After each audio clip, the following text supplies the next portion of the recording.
အိမ်မင်းတို့၌မြမရိုးရာမဟာသကြံပွဲတော်နဲ့လမ်းလျှောက်သကြံပွဲတော်ဟာဖဲချုပ်ပြတ်ပွင့်လင်းပြီးတဲ့သတင်းကိုတင်ဆက်ပေးသွားမှာပဲဖြစ်ပါတယ်ခင်ဗျာ။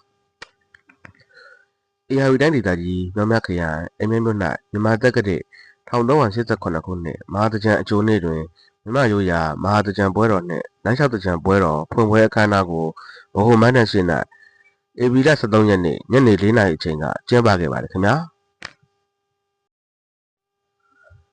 အခမ်းအနားမှာအိမ်မင်းမြို့နယ်စီမံခန့်ခွဲရေးနှင့်အုပ်ချုပ်ရေးကော်မတီဥက္ကဋ္ဌဦးသက်ကိုကိုဦးကနှစ်သက်နှုတ်ခွန်းသက်စကားပြောကြားခဲ့ပါတယ်ခင်ဗျာ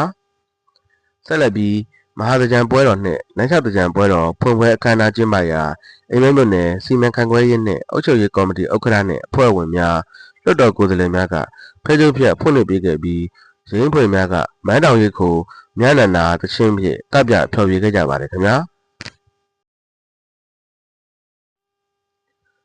ရဲနောက်အိမ်မဲမြို့နယ်စီမံခန့်ခွဲရေးနှင့်အုပ်ချုပ်ရေးကော်မတီဥက္ကဋ္ဌနှင့်ဇနီး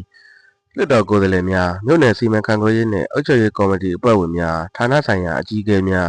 ဖျက်ကြားထားသည့်ဧည့်သည်တော်များမှရင်းဖွေများအားအတားရေးပတ်ဖြန်းပေးခဲ့ကြပါတယ်ခင်ဗျာ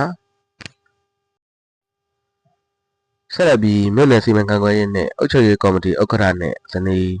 လွှတ်တော်ကိုယ်စားလှယ်များမြို့နယ်စီမံခန့်ခွဲရေးနှင့်အုပ်ချုပ်ရေးကော်မတီအဖွဲ့ဝင်များဌာနဆိုင်ရာအကြီးအကဲများဖွဲ့ကြားထားသည့်ဧည့်သည်တော်များက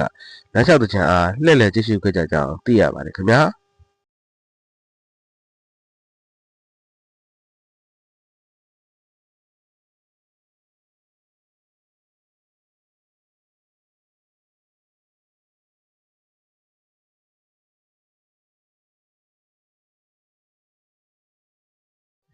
ဒီသတင်းကိုအိမ်မဲမြို့နယ်ပြန်ကြားရေးနှင့်ပြည်သူ့ဆက်ဆံရေးဦးစီးဌာနမှပေးပို့ထားတာဖြစ်ပါတယ်ခင်ဗျာ။